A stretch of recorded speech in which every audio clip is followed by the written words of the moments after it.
Alors dans cette vidéo, on va voir ce qu'est le logarithme népérien et quelles sont ses propriétés. Alors en première, on a vu une nouvelle fonction qui était la fonction exponentielle.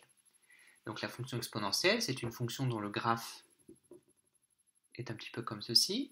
La seule valeur, alors même plus, c'est une fonction qui croît extrêmement vite. Et la seule valeur qui tombe juste entre guillemets, c'est exponentielle de 0 qui fait 1. Donc la fonction exponentielle, c'est une fonction qui est strictement croissante sur R et qui est strictement positive. Puisqu'elle est strictement croissante, qu'elle est continue, c'est une fonction usuelle, elle est continue. Donc du coup, si je prends l'équation exponentielle de x égale k, eh bien d'après le théorème de la bijection, exponentielle de x égale k admet une unique solution.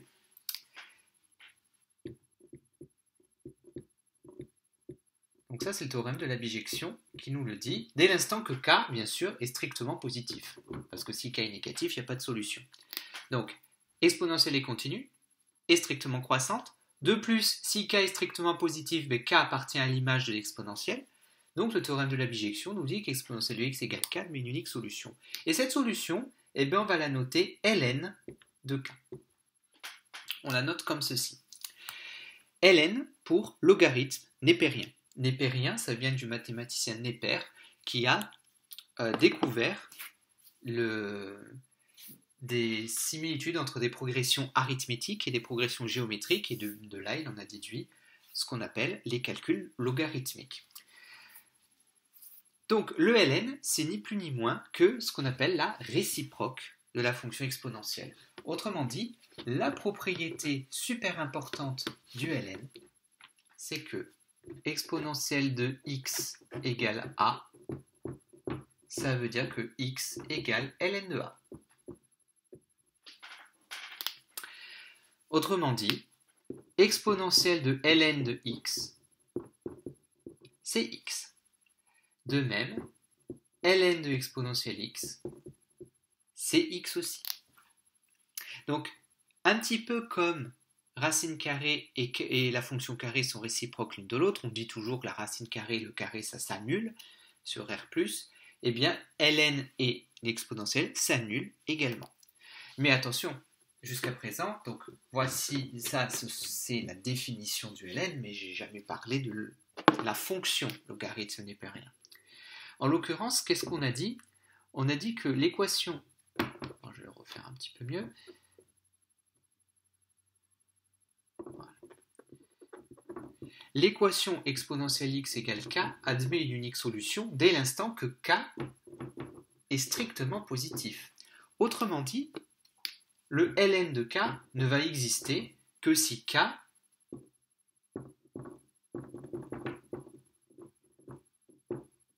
est strictement positif.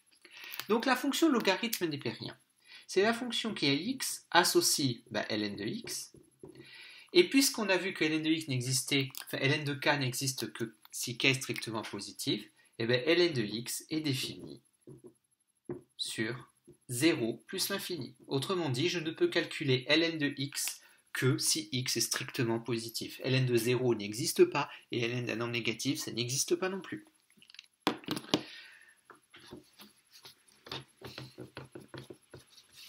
Donc, petite chose à savoir sur le logarithme. Déjà, premièrement, ln de x n'existe que si x est strictement positif.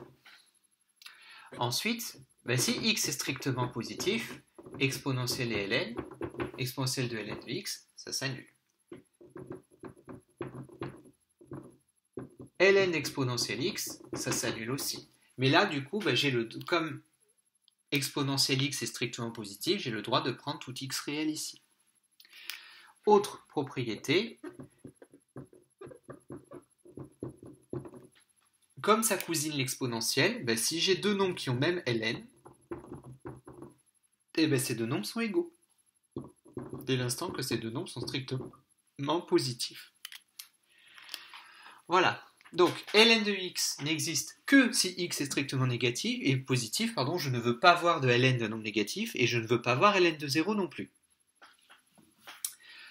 Ensuite, exponentielle de ln ou ln exponentielle, ça s'enlève. Il ne reste plus que ce qu'il y a dedans. Et 2 ln sont égaux si et seulement si les nombres qu'il y a dedans sont égaux également. Donc, ln, c'est une fonction qui va être très liée à l'exponentielle. Et donc, comme on a vu, exponentielle avait des propriétés algébriques. On va les revoir.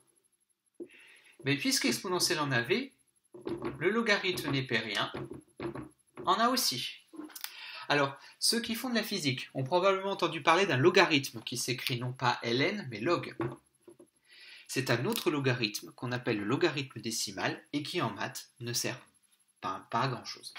Ça sert en physique, mais en maths, on préfère le ln. Alors, pour ceux qui font de la physique, ils se demanderaient, le log décimal, c'est en fait tout simplement le logarithme népérien qu'on a divisé par ln de 10. Bref, ça c'est que pour ceux qui font de la physique. Les autres, on s'en fout. Alors, on a vu, première propriété de l'exponentielle, c'est que exponentielle de x plus y, c'est exponentielle de x fois exponentielle de y. Première propriété super importante. Ben, le ln a une propriété un petit peu similaire. Donc, exponentielle transforme une somme. Exponentielle d'une somme, ça devient un produit d'exponentielle. Ben, le ln fait le contraire. Le ln d'un produit, c'est la somme des ln.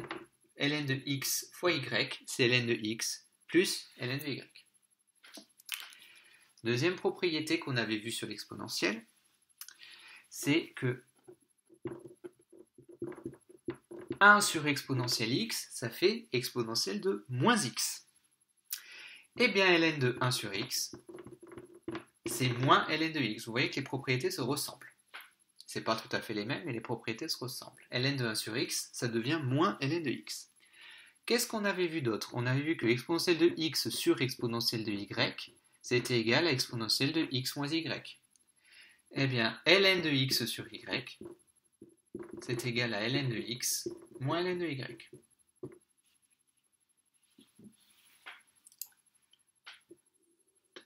Et enfin, on avait vu que exponentielle de x à la puissance n, c'était égal à exponentielle de n fois x. Et bien alors, le ln de x à la puissance n, qui est égal à n fois ln de x. Donc, c'est-à-dire que la puissance rentre dans l'exponentielle, mais elle sort du ln. Donc voilà, ça ce sont les propriétés d'exponentielle qu'on a vues l'année dernière. Et j'ai mis en regard les propriétés du logarithme népérien qu'il faudra apprendre et savoir manipuler. Donc les propriétés sont ln d'un produit, c'est la somme des ln. ln de xy, c'est ln de x plus ln de y. ln de 1 sur x, ça devient moins ln de x. Par exemple, ln de 1 sur 2, c'est moins ln de 2. ln de x sur y, c'est ln de x moins ln de y. Et enfin, ln de x puissance n, j'ai le droit de sortir la puissance devant le ln. Donc, ça, à savoir par cœur. Ça, à savoir par cœur aussi. Dernière petite chose pour vous dire à quel point les deux fonctions se ressemblent. Ben, exponentielle, on a vu que exponentielle de 0, c'est égal à 1. Eh bien, ln de 1, c'est égal à 0. Donc, il faudra faire très très attention parce que les deux fonctions ont des propriétés qui se ressemblent mais qui ne sont pas du tout les mêmes. Donc, dans ce chapitre, on va commencer d'abord par manipuler ces propriétés-là. Super important pour transformer certaines expressions, ça peut être utile. Et ensuite, plus tard, on va apprendre à étudier la fonction ln.